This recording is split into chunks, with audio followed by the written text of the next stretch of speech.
coming up on just 43 minutes to launch.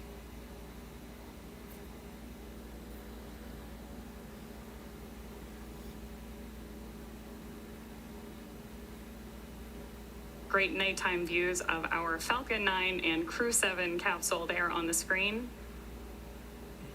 SpaceX Dragon.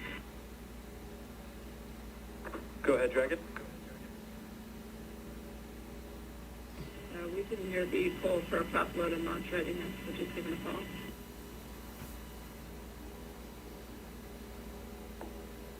And sorry, Dragon, I just missed Poe last, so you said it's there. Can you please repeat? Yeah, from Dragon, we just polling is hear complete. the The joint NASA and SpaceX teams have pulled go for LES arm, propellant load, and launch. For all operators in MCCX and Hangar X, both control rooms go into lockdown at T-minus 45 minutes and will remain in that state until the launchscape system is disarmed. All operators are to remain at their console, maintain the sterile cockpit until MD confirms successful disarming the launchscape system following orbit insertion or propellant offload in the event of a scrub. For non-urgent, no-go conditions, brief the CE or LD and they will approve aborting the countdown. For urgent issues affecting the safety of the operation, operators shall call hold on the countdown net. Launch control will abort the launch audio sequence immediately and proceed into launch abort. At T-minus 10 seconds, launch control will be hands-off, relying on automated abort criteria for the remainder of the count. Operators advise the launch director whether structural breakup or fires imminent or occurring per Dragon manual escape flight rules. Launch control at this time, you may proceed with arming the crew arm for movement. Copy, proceeding to arm crew arm for movement. And with that, we are moving forward toward launch. Propellant loading will begin in just over 5 minutes, but in the meantime, let's check back in with Daryl and Jessica. All right, thank you very much, Ronnie. Crew access arm retraction started.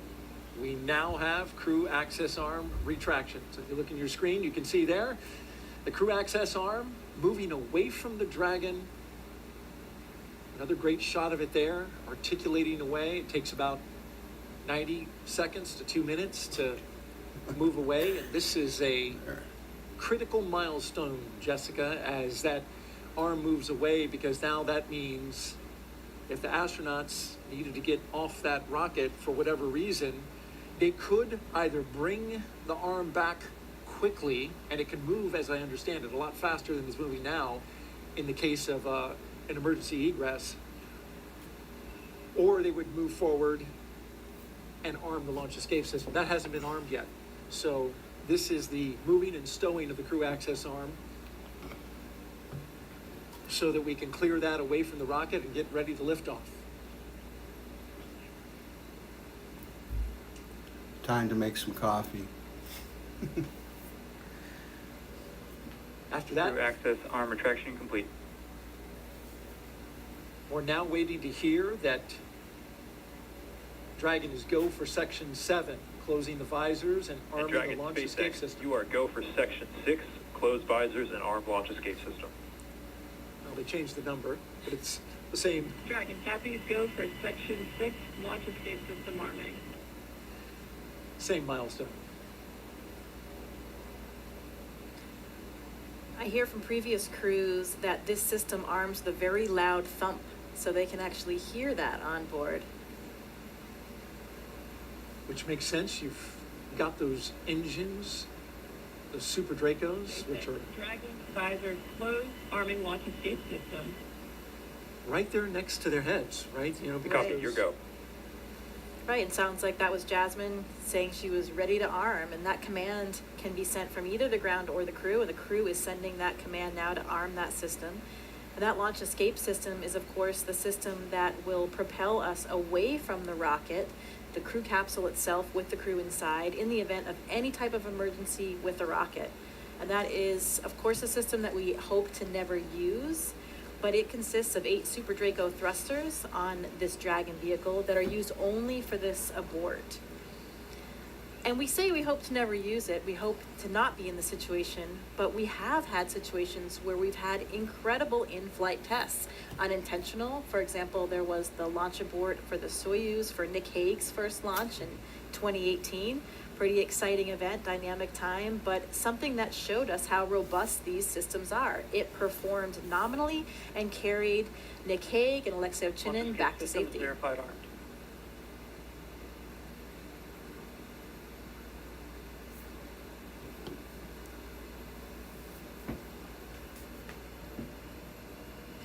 Got the verification of the launch escape system now armed. You mentioned Nick Hague. As I understand it, he counts himself having gone to space twice. That's right, or at least 1.5. But this system is now active. They do that 2 minutes before loading of the prop, since that, of course, then does present a more risky situation with that prop on board, and it will stay armed all the way through orbital insertion.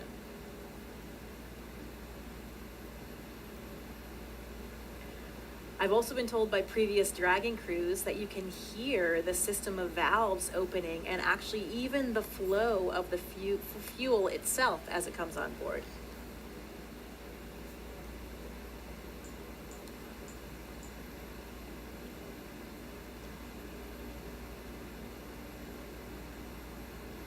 The scenarios in which the launch escape system will be used. F9 tanks venting for prop load in 10 seconds. Expect loud venting.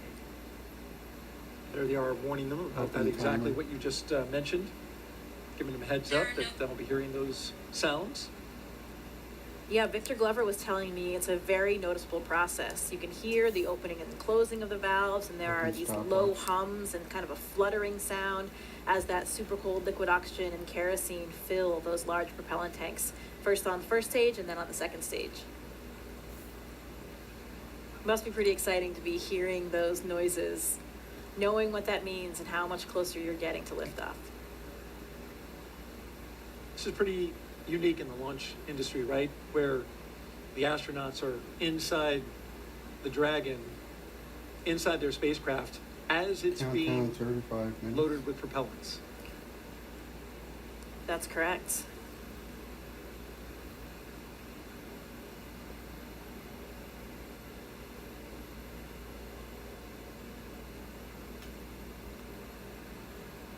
That launch escape system you're talking about,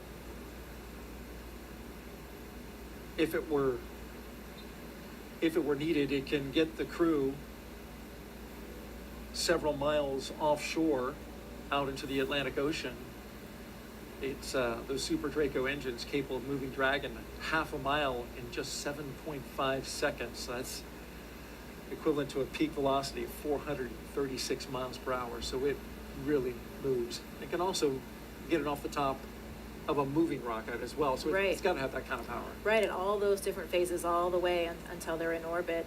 And that's one of the things that we protect for here as well when we look at the weather forecast. It's not just for the actual launch itself, but to protect for any of those contingency landing scenarios in the various areas where they would splash down in that event.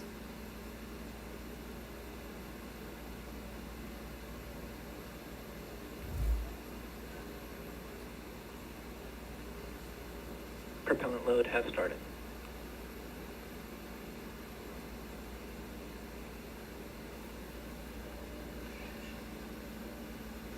And so now the propellants are flowing into the Falcon 9 rocket. RP1, refined kerosene, and liquid oxygen, the oxidizer. That part we can see externally because as the liquid oxygen levels rise inside the Falcon 9, it's of course super chilled liquid oxygen, highly densified, and it will super chill the skin as well of the rocket and will condense the air around it. And there's been well over 200 Falcon 9 launches, so if you've seen one before, you're familiar with the sight.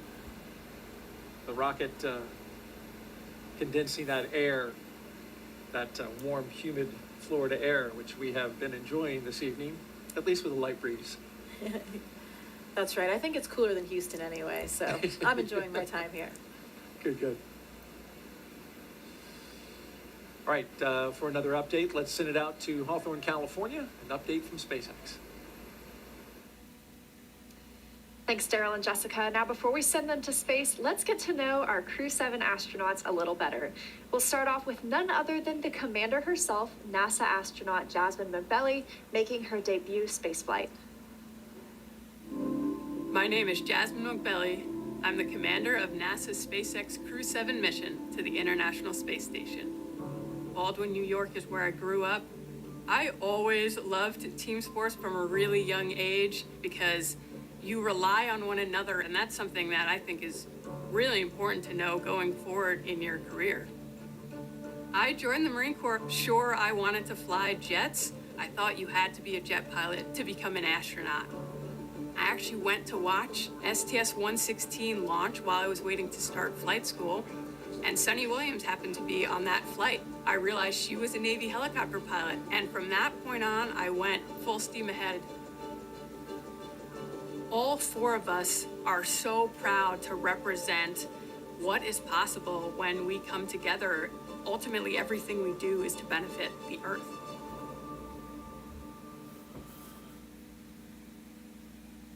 Right next to Jasmine in Dragon Endurance is Andreas Mogensen, today's pilot representing the European Space Agency and making his second trip to low Earth orbit. My name is Andreas Mogensen, and I'm the pilot of NASA's SpaceX Crew-7 mission to the International Space Station. I was born in Copenhagen, Denmark.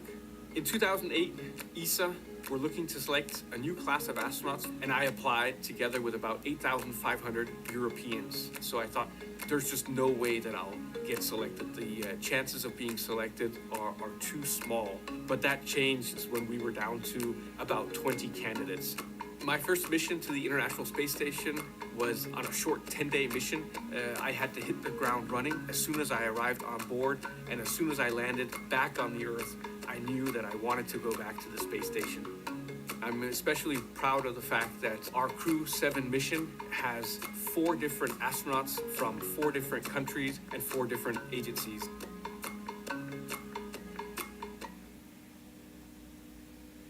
Next up, mission specialist Satoshi Furukawa.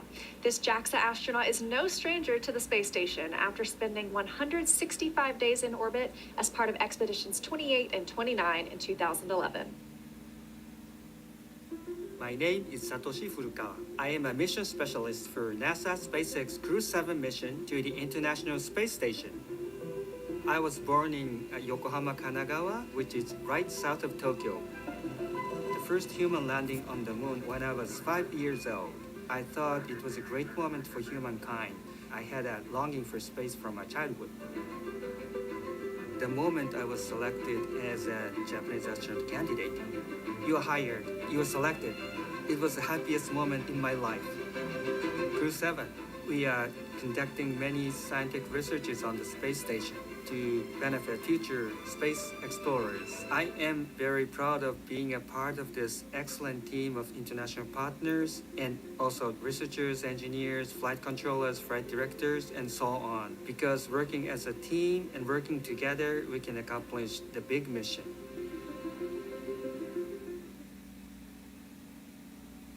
Rounding out our fully international crew is Roscosmos cosmonaut Konstantin Borisov. He was selected to the Cosmonaut Corps in 2018 and today marks his first flight to the orbiting laboratory. My name is Konstantin Borisov, and I'm a mission specialist for NASA's SpaceX Crew-7 mission to the International Space Station. For those who ask what spaceflight is, I would say that we have 3 big jobs on the space station. First job is experiments. Second job is take care of the station, doing the maintenance, repair what's broken, storing things, restoring things, cleaning up. And the third big topic is actually taking care of your body, because in weightlessness you cannot help but train. I think many people don't understand that technology advancement which we have had during the last 50 years mainly comes from space exploration. People get very comfortable with using their phone and have very fast computers, and space motivates us to create those advancements. I want to take part in it, and I want to put my small stone into this pavement which leads us to the new asteroids, to the new planets, and to the new systems.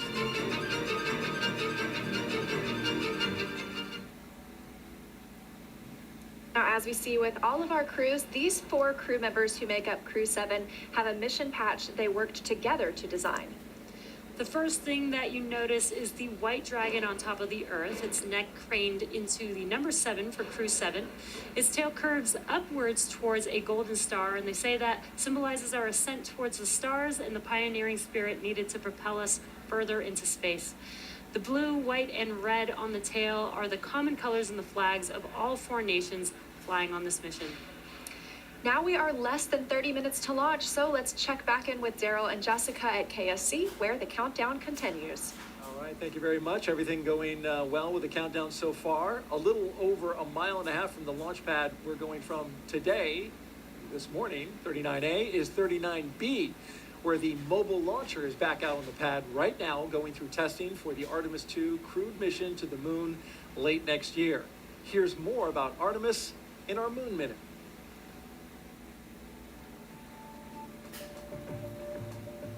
For the first time, Artemis II astronauts got an up-close look at the Orion spacecraft that will fly them around the moon. Astronauts Reed Wiseman, Victor Glover, Christina Cook, and Jeremy Hansen visited Orion at the Kennedy Space Center in Florida. And it looks amazing. Their handiwork is gorgeous. I'm ready to take it for a spin. Until launch day arrives, the crew is training at the Johnson Space Center in Texas. They use the Neutral Buoyancy Lab, a giant pool, to practice safely getting out of a floating mock-up of Orion. And it's not an easy task. Navy divers in rafts will harness and hoist the astronauts into the air by helicopter, where they will be taken to a nearby Navy vessel. Back at Kennedy, we got a look at the brand new Artemis crew transportation vehicles. So the first 9 miles of the journey to the moon starts in these crew transport vehicles. On launch day, these fully electric, zero-emission vehicles by Canoe Technologies will reunite the Artemis II astronauts with Orion at Launch Complex 39B.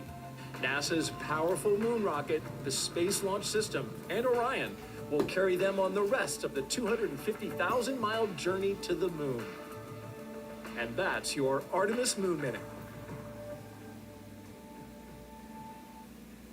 And for Artemis updates, there's a QR code on the bottom left of your screen, right there. Actually, bottom right. You can visit, you can use your cell phone to scan it, or you can visit the website at nasa.gov/Artemis2. Earlier this evening, our own NASA's Jasmine Hopkins caught up with NASA Administrator Bill Nelson, who is here watching the launch from SpaceX's firing room. Administrator Nelson, today marks a first for NASA, the first time in a single launch that each astronaut represents a different space agency. So we have NASA, ESA, JAXA, and Roscosmos. What do you make of this diverse crew? Well, it's a sign of our times. We are an international program. For example, we're going back to the moon in order to go to Mars. It's going to be an international mission that will launch with an international crew. So too, tonight's launch is entirely an international crew, save for the commander, Jasmine, an American astronaut. And so here we go. Now, isn't it interesting that what space does in our NASA program, it unifies us. It brings people together.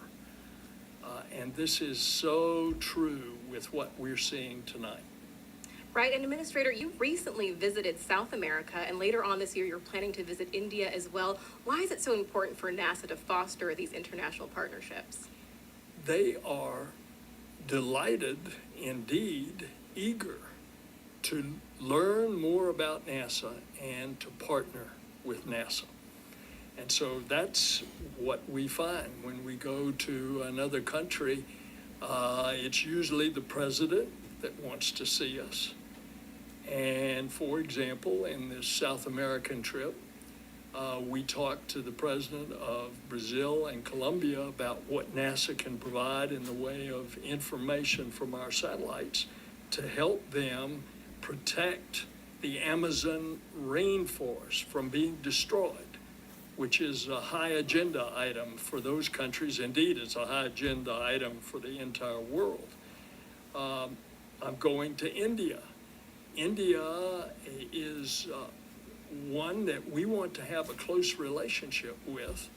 We've already been doing things such as science experiments with India. We've got a major science program going that will be Earth observing with India next January. But now we're going to train and fly an Indian astronaut. So it is happening as we speak, and the United States has been the beneficiary of it. Absolutely. Administrator Nelson, thank you so much. Back to you. As we continue to count down, let's take a closer look at the vehicles that will be taking Crew-7 to the International Space Station today. Starting from the very top of the vehicle is the Dragon spacecraft. In total, there are 16 Draco thrusters Dragon can use in space to help navigate the spacecraft to its destination, each providing 90 pounds of force. That doesn't include the 8 Super Draco thrusters used for an abort, which are no longer active once the crew is in orbit. And just wanted to note, one thing that we did miss just a moment ago was a call to the crew. There was a sensor issue that they are tracking. However, they are just continuing with the count, continuing to monitor it. And so we are continuing to discuss what we have in front of us, which is Dragon. Together, the Dragon spacecraft and its trunk stand over 26 feet tall. There are 2 windows on the spacecraft, plus 1 under the nose cone. The nose cone opens shortly after launch to expose the forward bulkhead thrusters and docking mechanism that will connect with the space station. Dragon's trunk holds solar cells, which power Dragon while it's in free flight. The trunk can also carry unpressurized cargo, and on some cargo resupply missions, we use Dragon's trunk to deliver the new solar arrays that are being installed on the space station. As always, Dragon will be delivered to orbit today by SpaceX's Falcon 9 rocket, which provides 1.7 million pounds of thrust on its first stage, thanks to its 9 Merlin M1D engines. Once the first and second stages separate, these engines are also used to help land the first stage. First stage will perform 3 burns today as it makes its way back down to Earth. First is the boost back burn, where 3 of the M1D engines will reignite to help flip the first stage around to head back to the launch site. The second burn is the entry burn. That's where a single engine will reignite and shut down to help slow Falcon 9 down as it prepares to re-enter the Earth's atmosphere. And then finally, the landing burn. That'll be where 3 engines will slow down the rocket enough to perform a precision landing back down on landing zone 1.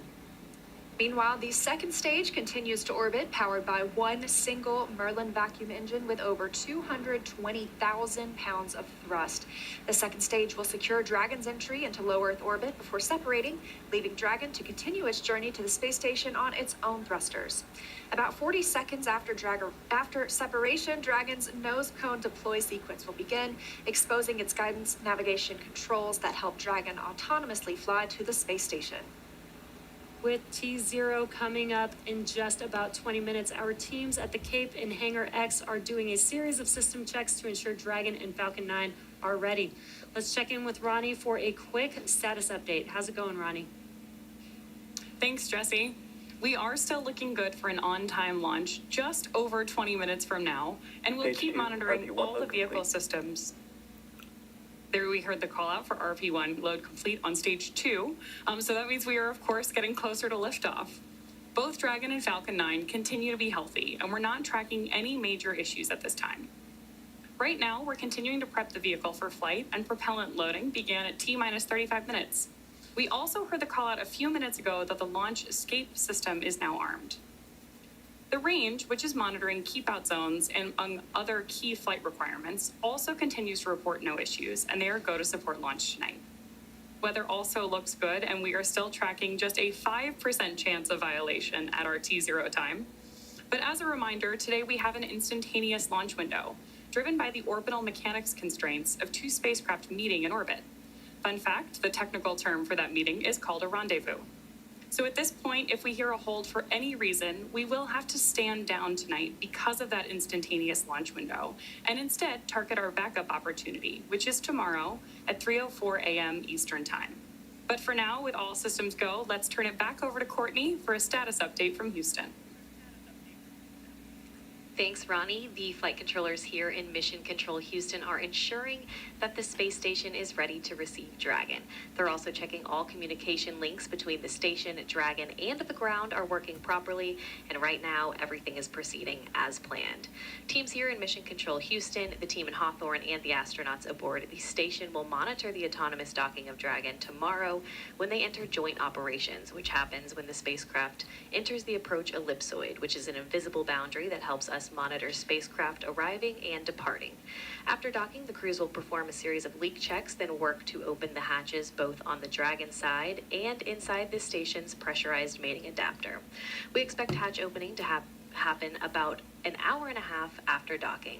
Once on board, the astronauts will be greeted by the space station crew and will then join in for opening remarks for the new crew members. Here in Mission Control, Flight Director Chris Dobbins is on console overseeing the team for launch, and Flight Director Judd Freeling will be on console tomorrow for docking. That's it from here in Mission Control Houston. I'll toss it back to the team in Florida. Daryl, how's it looking? All right, thank you very much, Courtney. And if you just joined us, T-minus 17 minutes and counting from the 7th astronaut rotation mission to the International Space Station under NASA's Commercial Crew Program. Commander Jasmine Mogbelli, pilot Andreas Mogensen, Andy Mogensen, and mission specialist Satoshi Furukawa and Konstantin Borisov are strapped into their seats inside the Dragon Endurance. They're at the top of the rocket. Falcon 9 rocket fueling. That operation is well underway. Launch escape system is armed. Of course, that means Dragon is prepared to launch itself. SpaceX, stand by for an update on the sensor. Teams are still discussing and looking for our path forward. As you just heard there, SpaceX is SpaceX, Dragon copy. looking at a sensor issue.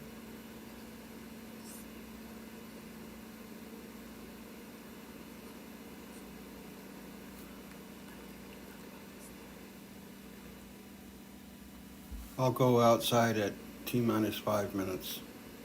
And so trying to determine if the sensor is giving good data, good reading, or if... Startup stage 2, lock floating.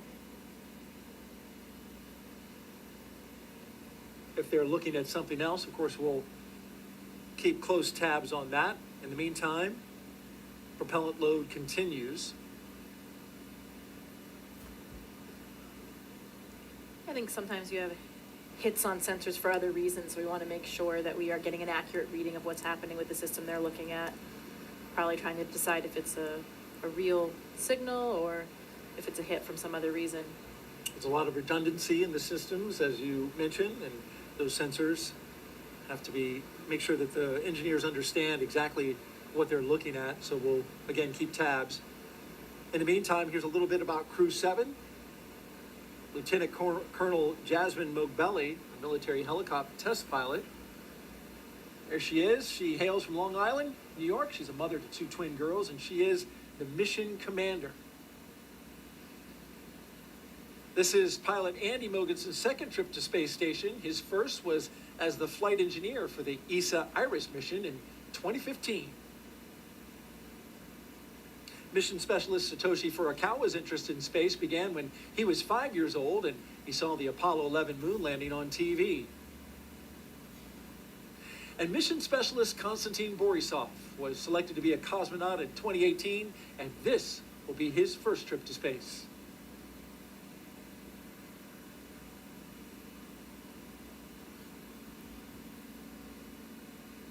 We've got more than 10,000 people all gathered, including these folks. Some special students. Those kids are, I should call them kids, they're students, right? College students. They're part of the First Nations launch, and they're giving us a big wave from the Banana Creek viewing location.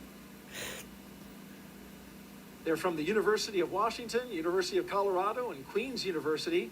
They're visiting as part of NASA's First Nations launch, an Artemis Student Challenge, where they design, build, and launch their own high-powered rockets. And those students that you saw there in the stands, they were the grand prize winners. So welcome and enjoy the launch. T-minus 14 minutes and counting. Awaiting Crew-7 are 7 crew members at their destination at the International Space Station. I caught up with 3 of them as they were zipping around the Earth. Hey, Daryl, good morning. Well, good morning to you, Frank, Stephen, and Woody. Okay, minutes away from liftoff. You're inside the spacecraft. What's it like? The rocket is a living, breathing machine. We fuel the Falcon 9 rocket on the pad while the crew is on board. I expected that my heart would be racing, but actually it was just so much like training that I felt quite calm. Well, I'm sure calm will give way to excitement, right? When Crew-7 comes aboard. What do you think that'll be like? More than anything, it's your friends coming up to station, right? And so you get to hug and greet your friends that you haven't seen for several months. And it's always just a really fun reunion. You know, they're coming on board. They're going to live on board. It's really exciting to greet them as new friends and crewmates. Well, those new friends and crewmates, will you have any advice for them when they come on board? Like things to do, things not to do? The awesome thing is that we have an amazing ground team that catches all of it and keeps us honest and keeps us out of trouble. And so you can just kind of relax and enjoy it and just allow yourself to take it in because it really is a pretty special experience. Really enjoy your time up here with the people, with the environment, and with the opportunity to work up here and look at the Earth. It's really amazing. Just really enjoy it. All right, speaking of enjoyment, do you have a fun way to confirm that you're in space, something you can do?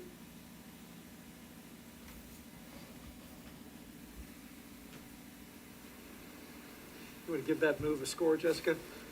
I don't know. It required assistance from 2 crew members, so I don't know. I'll give it an 8.5. Okay, that was very kind. All right, well, before the Crew-7 got into their spacecraft, they got a picture with the Falcon 9 booster that will take them up into space. There they are on the business end of those 9 Merlin engines.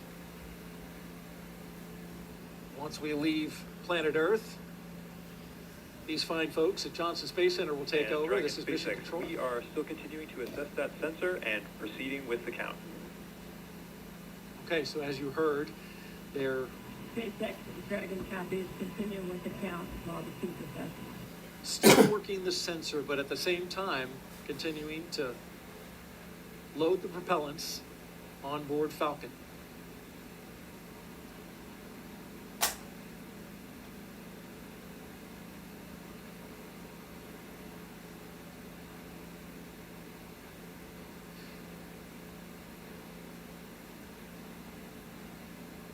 So Jessica, as we count down these last few minutes, you've got the launch team. They're taking a look at a sensor and some of the readings there. At the same time, we're proceeding forward, and they're communicating with the astronauts inside. And so as we get down to these final minutes, any thoughts? This is an exciting time for the crew. You know, they're probably running through some checklists of their own right now. They may be pretty busy in there, going through those same things that they've done in their simulations so many times before. But I bet it's getting pretty real right now, and hearing those calls about the sensor probably raises a few questions as well, but I know the ground will keep them informed as we go. 10 minutes, it's getting very close. Indeed it is. And tracking everything are Leah and Ronnie at SpaceX headquarters in Hawthorne, California. They'll take us through the rest of the count. Thanks, Daryl. Our next major countdown event will be at the T-minus 10 minute mark, so coming up here, And when the Dragon Falcon 9 SpaceX, launch stand by for display configuration. There we go ahead and have the Dragon astronauts are standing by for display configuration, which will let them know that we are even closer to liftoff. The launch commit criteria that we're waiting to hear that call out for are specific thresholds and pieces of information about the entire Falcon 9 system needed to make sure that the rocket is healthy. Of course, we do have many systems in place to ensure that the rocket and crew are both safe leading up to liftoff and during flight.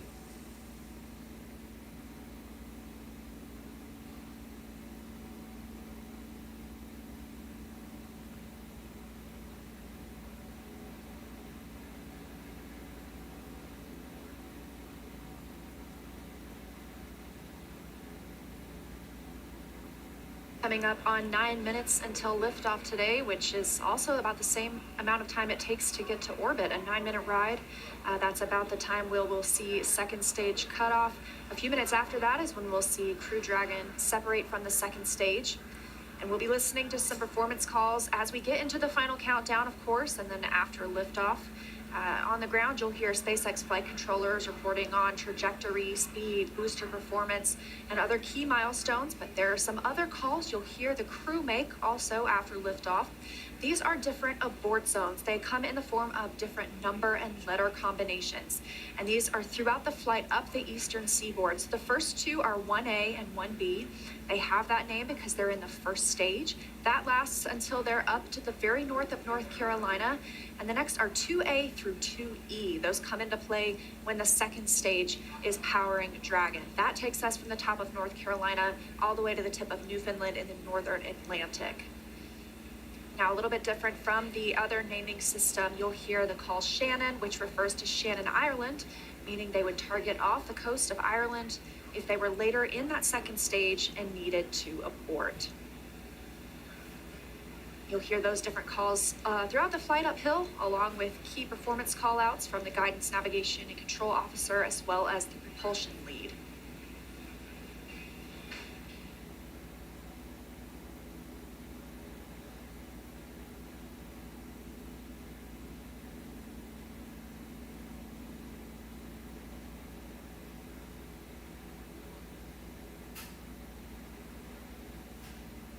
One of the next callouts that we're listening for is the announcement that Stage 1 engine chill has started.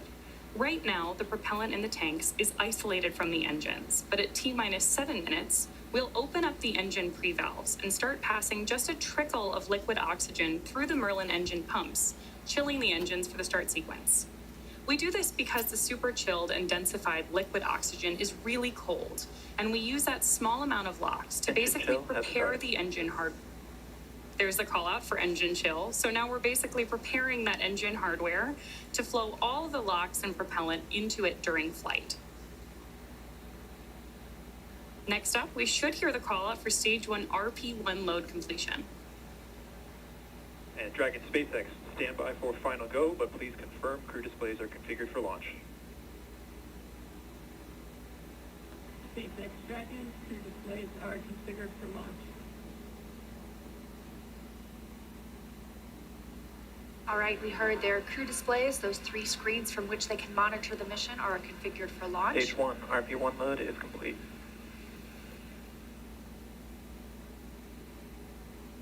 And confirmation that RP1, the densified kerosene or the rocket fuel that propels the crew into orbit, loading is complete on the first stage. We did hear the second stage was completed a short time ago as well.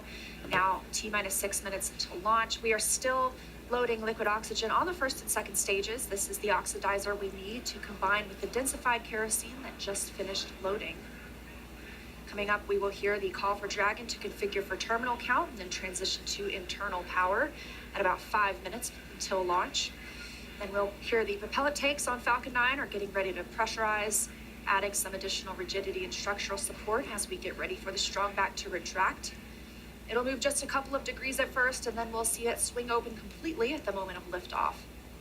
That strong back provides access to Falcon 9's fueling lines and umbilicals for the prop load and the different gases being loaded on board. So we're continuing to check through a couple more fueling milestones, including one around the 2-minute mark, where we will hear that the liquid oxygen is finished on board the second stage. I'm going outside now. Dragon is configured for terminal count, and Dragon's on internal power. Falcon tanks are pressurizing for strong back recheck.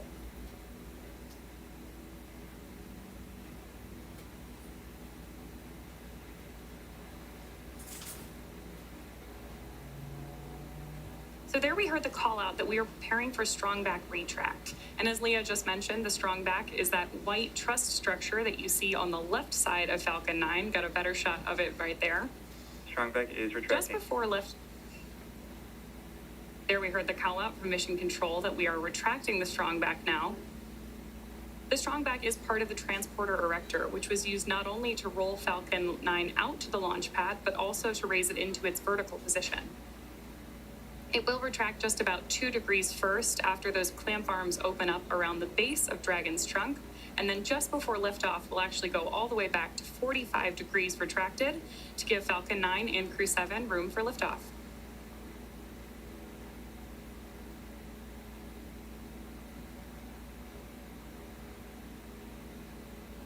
under 4 minutes until launch.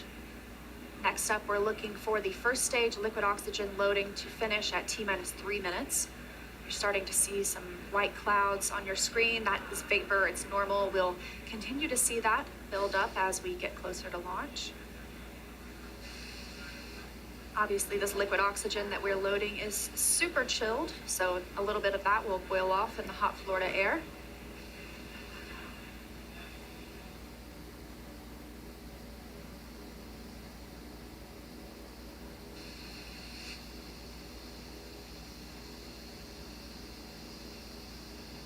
Stage 1 LOX loading is complete. Great view of Crew-7 there inside of the Dragon spacecraft, awaiting liftoff just under 3 minutes from now.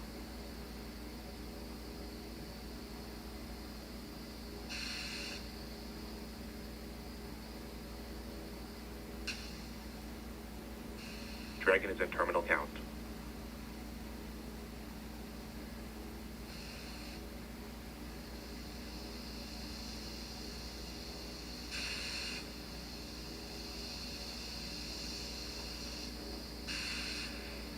Now about 2 minutes and 30 seconds until launch. Next milestone, we're looking up for stage 2 LOX load to complete. Additionally, shortly after that, we'll hear gas closeout begin, isolating the feed lines from the different gas systems for the Falcon 9 rocket. Those will get vented overboard through the umbilicals and the strong back itself.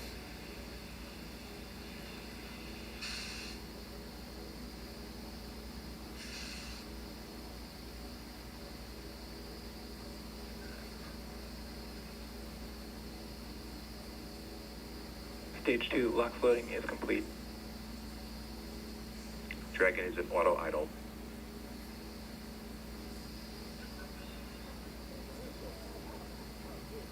Confirmation that stage 2 LOX load is complete.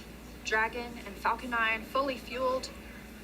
Gas closeout has started. Expect loud venting. There's the gas closeout call that we expected. Additionally, we will be in auto idle. This puts the rocket in a state the flight computers understand before it takes over, making sure the transition to final countdown is smooth.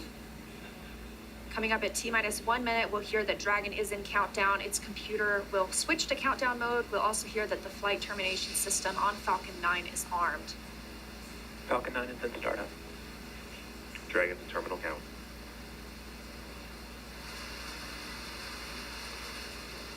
Dragon's flight computer in countdown and configured for launch, and the flight termination system now armed. Less than a minute until liftoff today. Dragon, SpaceX, this flight termination go for system. launch. Dragon copies, go for launch. You heard it, Crew-7 getting the go for launch, just 30 seconds away for an on-time launch. At the time of liftoff today, the space station will be flying 260 miles over southeastern Iraq. T-minus 15. T-minus 10, 9, 8, 7, 6, 5, 4, 3, 2, 1. This is full power. And liftoff. Go Falcon, go Dragon, go Crew-7. Endurance ascends, an international crew destined for the International Space Station. Stage 1 That's propulsion is 1.7 nominal. million. Good calls from the propulsion officers here. Propulsion's nominal. 1.7 million pounds of thrust on Falcon 9, taking Crew-7 to the International Space Station, now traveling almost 300 miles per hour.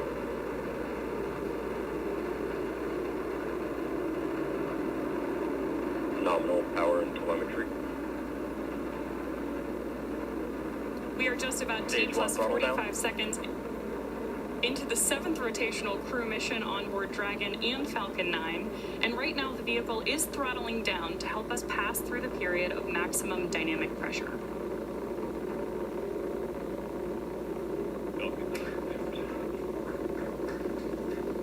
There's the call out that Crew-7 is now moving faster than the speed of sound. Stage 1, throttle up. Confirmation we have moved through max Q and are throttling back up. Copy, 1 Bravo. Heard that call from Jasmine on Crew-7, as well as confirmation from the ground. The call out for 1 Bravo means we are in the second and final abort mode for the first stage, continuing to get good performance. We've got engine chill on the second stage MVAC engine. We will then be looking for MECO, or main engine cutoff, where the 9 engines on the first stage will cut off ahead of the first and second stages separating. Then the single Merlin vacuum engine on the second stage will ignite. We are now coming up on 2 minutes into the flight, spacecraft traveling over 2,000 miles per hour. Really incredible nighttime views of Falcon 9 and Crew-7 on your screen right now. So as Leah just mentioned, we are keeping an eye on a couple of critical flight milestones coming up back to back here. Stage 1, throttle Those are down. going to be MECO. So main engine cutoff, now that we're throttling down stage 1, followed by stage separation and second stage ignition. Main engine cutoff. Stage separation confirmed. Copy, 2 Alpha. MVAC ignition.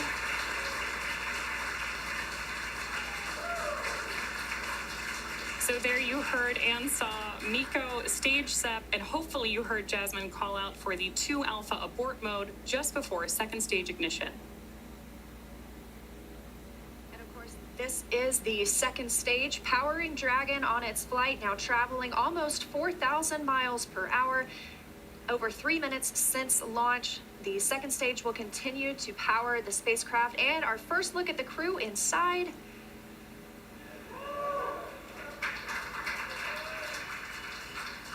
We'll be standing by for SECO. That's the next major milestone for this second stage engine. That comes shortly before 9 minutes into the flight, so we've still got some time on this engine. So right now, while Crew-7 makes its way to orbit, our first stage booster is making its way back to land. So you may hear the call-outs here on the net shortly that we are in the middle of our boost back burn.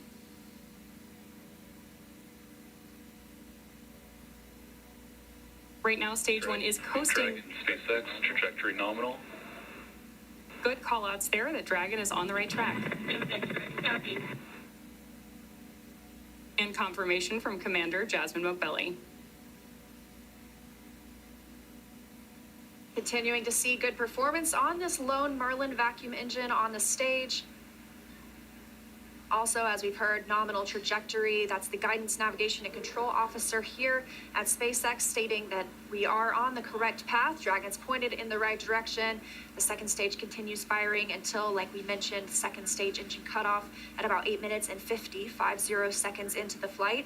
Right now, we are 4 minutes and 30 seconds since our on-time liftoff, now traveling at 5,000 miles per hour. This single Merlin vacuum engine can provide over 220,000 pounds of thrust in the vacuum of space, doing its job to take our crew to the International Space Station today. Dragon, SpaceX, trajectory nominal. More good news from Mission Control. Acquisition of signal, Bermuda. So with that Bermuda call out, we actually know that the ground station transmitting this flight data back to us is coming from Bermuda.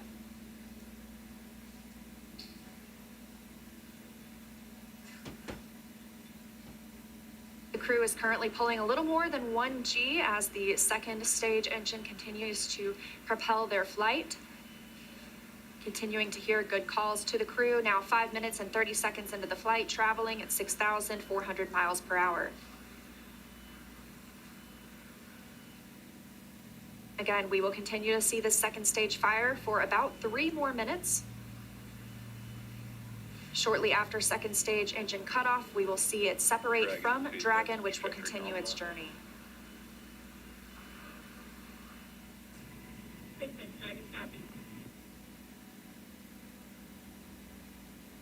Now at this point in the flight, we are just about 15 seconds away from stage 1 entry burn start.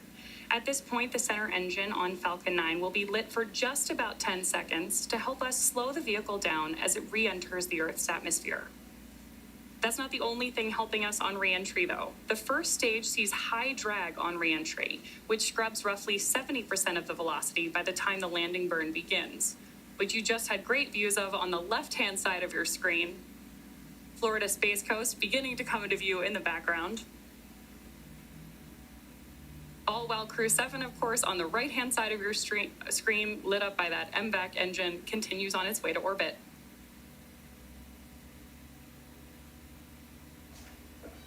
We are now coming up on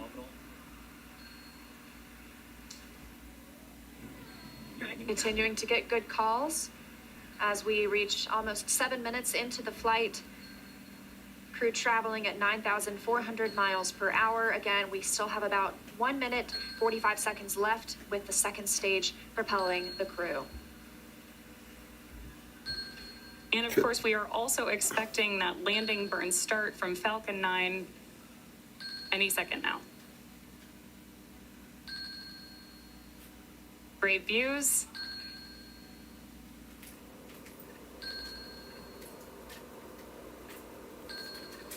Stage 2 FTS has saved.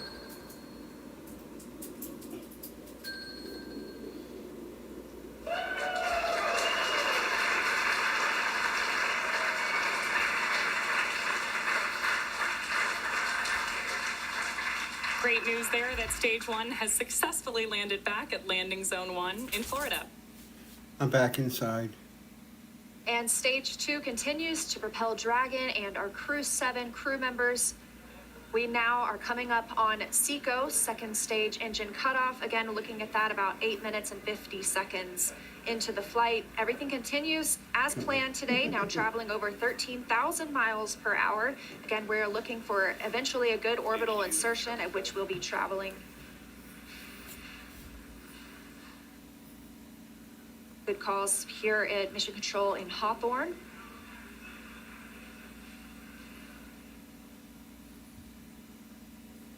And we are standing by for second stage engine cutoff. Copy, Shannon. Heard that call for Shannon. That is the call out for Shannon, Ireland, the final abort zone.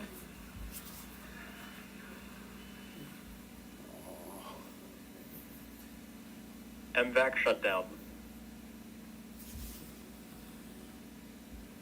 There's audio confirmation, and you can see on your screen that we have had successful second engine cutoff 1 of our MVAC engine. Dragon SpaceX nominal orbit insertion. Dragon. And good news there that Crew-7. Nominal orbital insertion. Dragon SpaceX. Awesome to hear. Disarmed.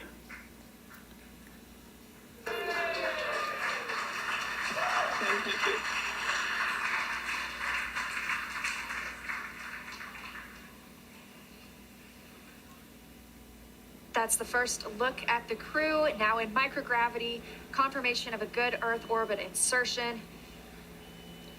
We are now coming up on 10 minutes into the flight. Of course, we saw second stage engine cutoff, and you're actually getting a look at their zero-G indicator there. We'll stand by for them to tell us a little bit more about that shortly, but we are also standing by for a second stage separation from Dragon. Acquisition of signal in Finland. It's going to be many So hours as Leah before they mentioned, dock. right now, Dragon and Stage 2 are still attached. Great views of that zero-G indicator there. And what we're doing right now is basically letting any residual dynamics of the vehicle settle out prior to separation.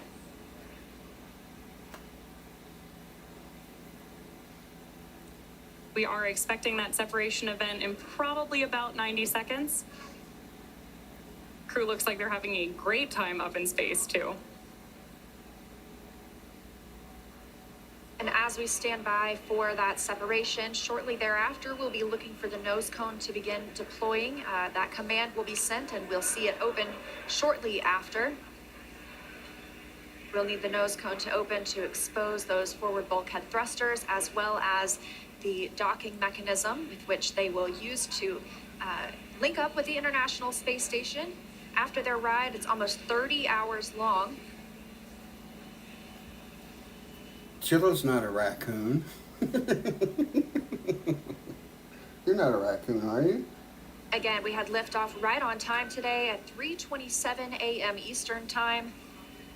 The crew making a smooth journey into orbit. It's now been 11 minutes, 20 seconds since that liftoff. We had confirmation of good orbital insertion, and we are standing by for second stage separation from Dragon. He's such a good puppy. Yes, he is.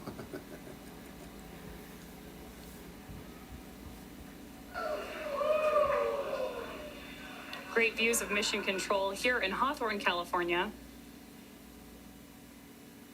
And the SpaceX team standing in the background, standing by for Dragon separation.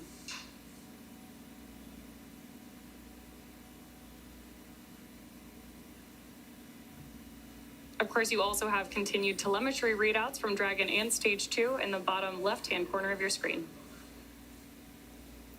And that's Chillo in the bottom right-hand corner of the screen. Hello, Chillo. Wave to him. Oh, wave to him. Dragon separation. Crew-7, on behalf of the Falcon team, I'd like to welcome you to orbit, and we hope you enjoyed the ride on Falcon 9. Space travel is difficult, even though you make it look easy, so thank you for trusting us to get you up there. It's not a bad way to spend a day in the office. Stand by for words from the launch director. Hello, Crew-7. This is Launch Director here on Countdown. On behalf of the entire SpaceX Launch and Recovery team, I'm honored to welcome Dragon's first ever all-international crew to orbit. Счастливого пути, Gotor, Iterashai. Godspeed, Crew-7. Cheers. SpaceX, thanks for the ride. It was awesome. On behalf of Andy, Satoshi, Toshi, and I, we'd like to thank the multitude of people who've led us to this unique moment. We may have 4 crew members on board from 4 different nations, Denmark, Japan, Russia, and the USA, but we're a united team with a common mission. We hope the do serve to benefit our beautiful home planet and those on it.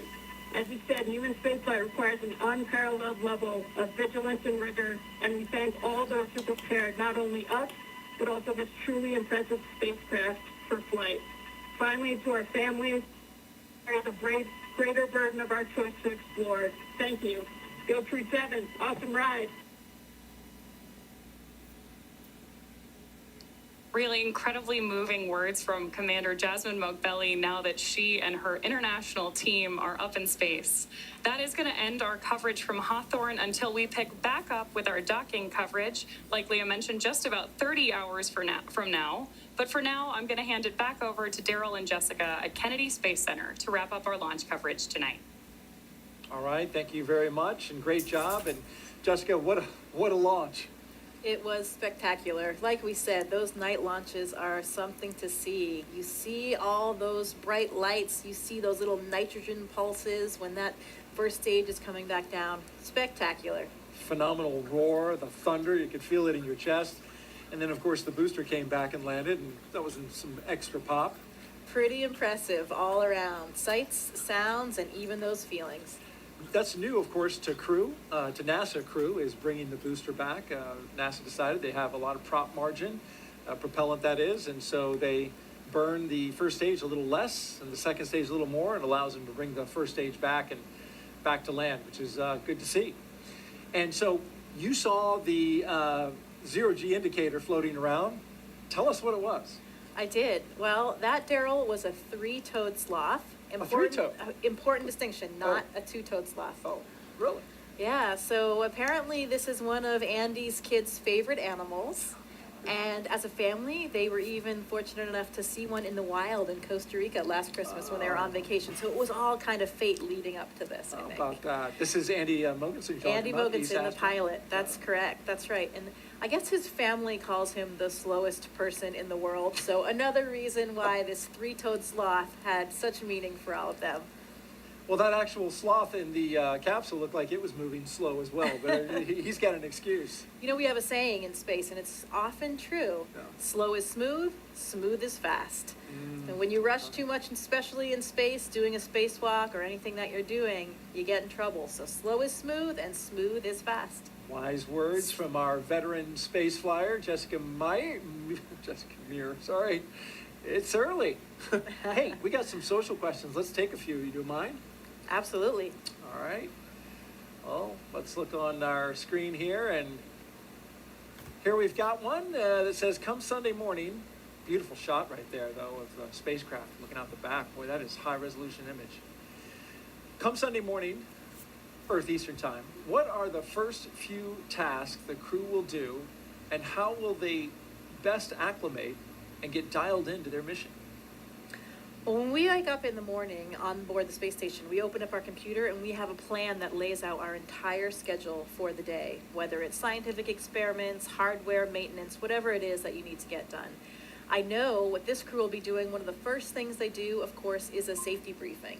So we want to make sure that they have all of the information they need in case they had any kind of situation on the space station where maybe they needed an emergency breathing mask or a fire extinguisher, anything like that. Safety first at NASA, and that's the first thing that we do when you arrive on board the space station as well. The veteran crew that is up there will take them through that, show them where everything is, talk through some of the main messages, and then they'll have a longer session, usually the next day or later that week. They'll get into their crew quarters. Usually your crewmates will do a favor for you and unpack some of your things so you don't have to do all that when you get there. You arrive to your crew quarters and already have some of the things that you need out, maybe even some pictures from home. When I arrived, my crewmates had really taken great care of me. They had decorated my crew quarters. I had pictures of my friends and family. Everything was all laid out, and that really made it a nice, smooth transition, because those first few moments in space, especially when you've never been there before as a rookie, you're not quite that graceful yet. You know, you don't have your space wings quite yet, and you're getting used to just moving around and being in that three-dimensional microgravity environment. And so you're talking about, getting used to the environment up there, and having a little something from home is important too. You took up a flight kit. These astronauts all have a flight kit. You, in fact, brought a few things that you took up into space. What were a couple of the more meaningful ones that you took? I did. We often pictures of family and friends, like we've talked about before, or things that represent places we've been and worked. I brought up a picture of my wedding photo of my parents. Unfortunately, my father had passed away before I went to space, so I wanted to have a piece of him up there with me. I brought up some things to represent other things along the way. My home state of Maine. I had a university flag with me from my undergraduate university. Yeah. Sometimes we bring up presents for each other because we're up there for birthdays or holidays. Drew Morgan, my crewmate, brought us these harmonicas. Nice harmonica. And briefly, let's look at the screen here. We can see that the nose cone is deploying, and we have confirmation of it deploying.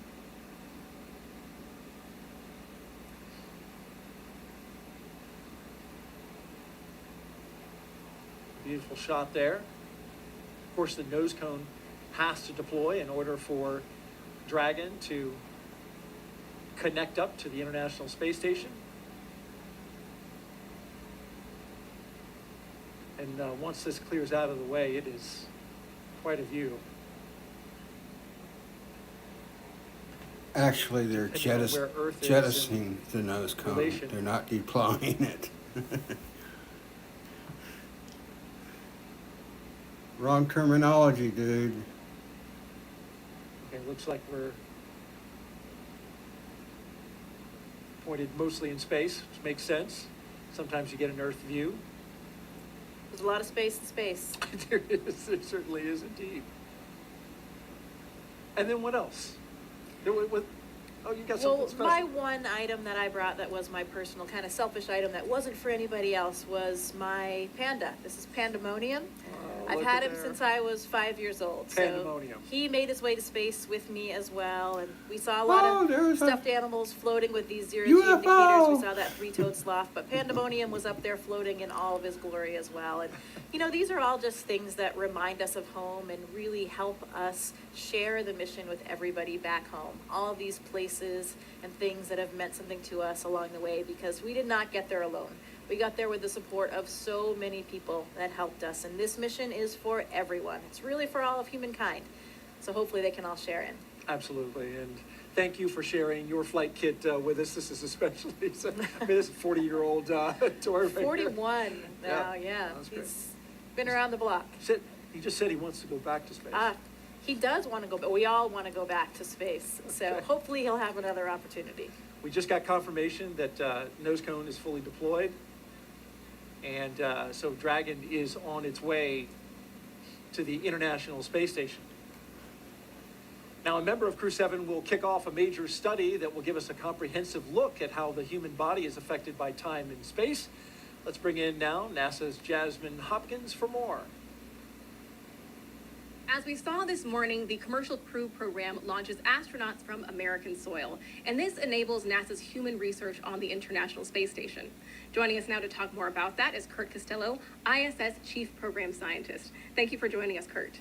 Thanks, Jasmine. It's great to be here this morning. We are glad to have you here. So how does the Commercial Crew program better enable NASA's human research? So the Commercial Crew program has enabled us to launch again from U.S. soil.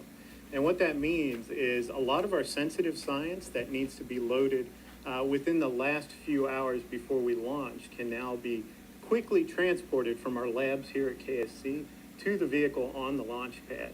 So this enables us a late load capability that allows us to get our samples, critical samples, onto the vehicles. And the Commercial Crew program has also enabled us to launch more frequently and regularly. So a lot of our sensitive investigations that need specific timing for when we get those samples to the space station and then back down are enabled by that program. That is great, Kurt. And can you tell us a little bit more about the new human research investigation going to be part of Crew-7? Sure. I think you're referring to CIPHER, and CIPHER is not just one investigation, but 14 in one. And what it's really setting out to do is to help us understand whether we have risks from my wife. to humans being in space. I'm always the last to leave the house whenever we're going anywhere. Personally, I think it's with good reason. But they say I'm the slowest person alive. Which is also why it's a 3-toed sloth, not a 2-toed sloth, because apparently that would be too fast for me. So welcome to space, Sasha the sloth.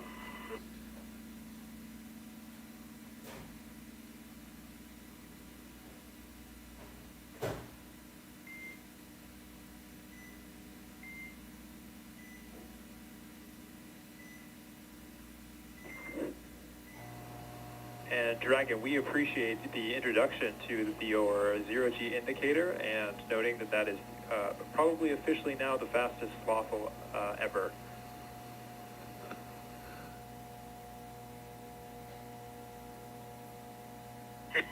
This is Satoshi. It's nice to be in space, and I'm very glad to see happy faces. 日本の皆さん、国際宇宙ステーションへ、再びして着実に仕事をしていきます。I'm very excited. First of all, a few words in Russian, then in English. Всем большое спасибо, огромное восхищение тем, как мы прокатились в космосе. Невероятно. Полет в космос — это результат действий скоординированных тысяч людей, которые работают в разных странах. Всем большое спасибо. Роскосмос, НАСА, ESA, JAXA, SpaceX. Моим друзьям и семье большое спасибо. Thank you very much for all your hard work.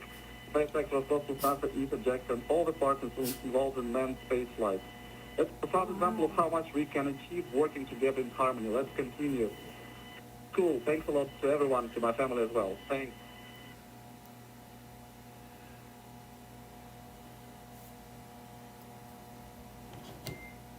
SpaceX copies all. Thank you for the kind words. And Jaws, if you are ready to copy, I do have some upcoming words on the phase burn.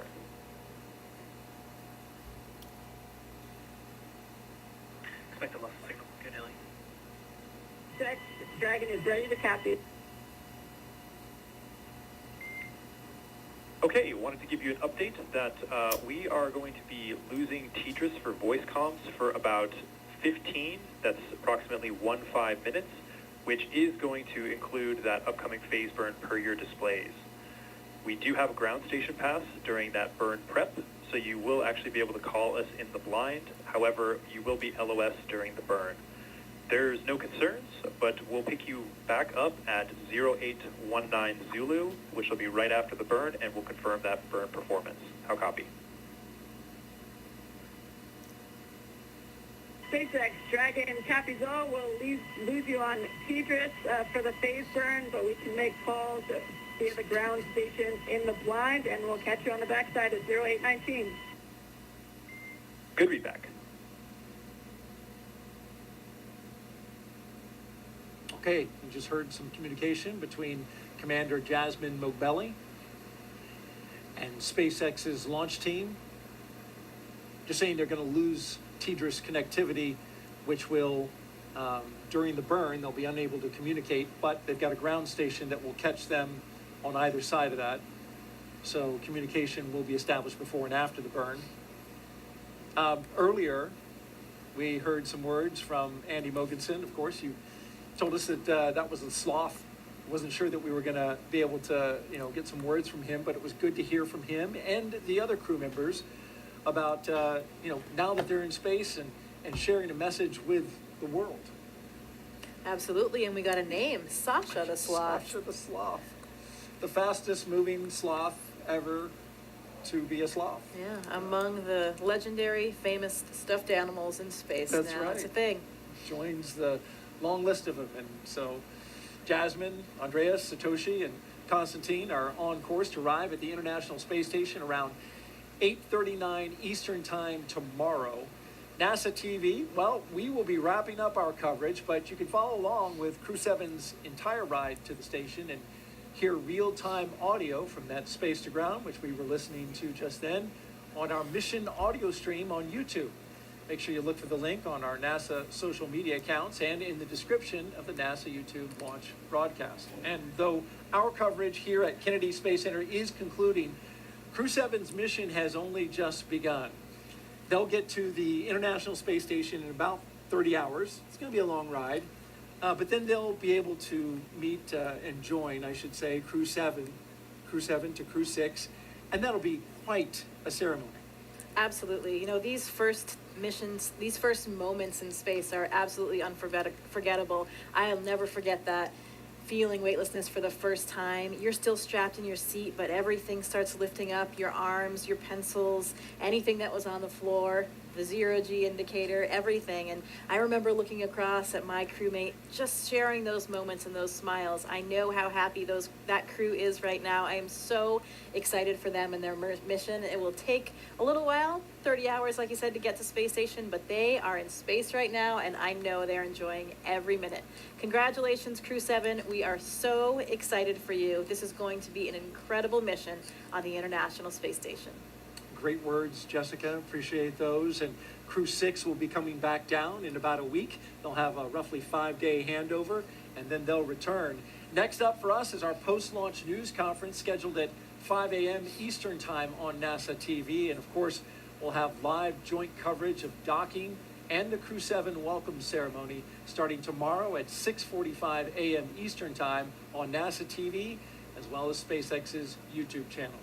You can find mission updates on X, at NASA, at SpaceX, and on the web at nasa.gov, including, again, the link to that mission audio stream if you want to stick around with Crew-7 and be with them on their entire journey. Well, before we sign off from Kennedy, I want to thank Jessica Meir for being here on the launch broadcast and sharing your incredible experiences and all your insight, answering the questions, bringing pandemonium and showing them off. Thank you so much. We really appreciate having an astronaut, and especially you today on Crew-7 to share this with us. Well, it is absolutely my pleasure. Any good day when a rocket ignites is a great day for astronauts all around the planet. So we wouldn't miss out on it for the world. Very happy to be here and excited to share this moment with all of you. Thanks so much. And a huge thanks as well to all of our guests for joining us today, but most importantly, thank all of you for watching. For everyone here at NASA and SpaceX, have a great morning and keep looking up. We leave you now with a look back at highlights from suit up to liftoff. So we've got Crew-7, and they are doing their suit checkouts. And here they come, the astronauts walking down the hallway at astronaut crew quarters. And here they come, Crew-7, taking their first steps outside before their journey to space. Here they go. Doors are closing. This begins the drive across NASA's Kennedy Space Center to Launch Pad 39A. And there's Jasmine Mobelli, the commander, and Andreas Mogensen, our pilot. There go our pilot and commander carefully getting in. And here come our mission specialists, Konstantin Borisov, and on the right, Satoshi Furukawa. Technicians working to close that side hatch. 1, engine full power, and lift off. Go Falcon, go Dragon, go Crew-7. Endurance ascends, an international crew destined for the International Space Station. Stage 1 That's propulsion is 1.7 nominal. million.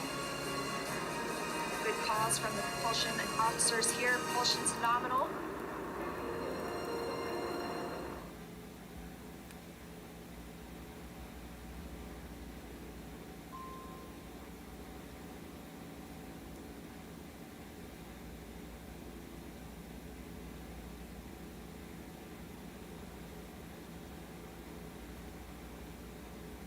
I want to thank everybody for joining in for the launch. I hope you enjoyed it.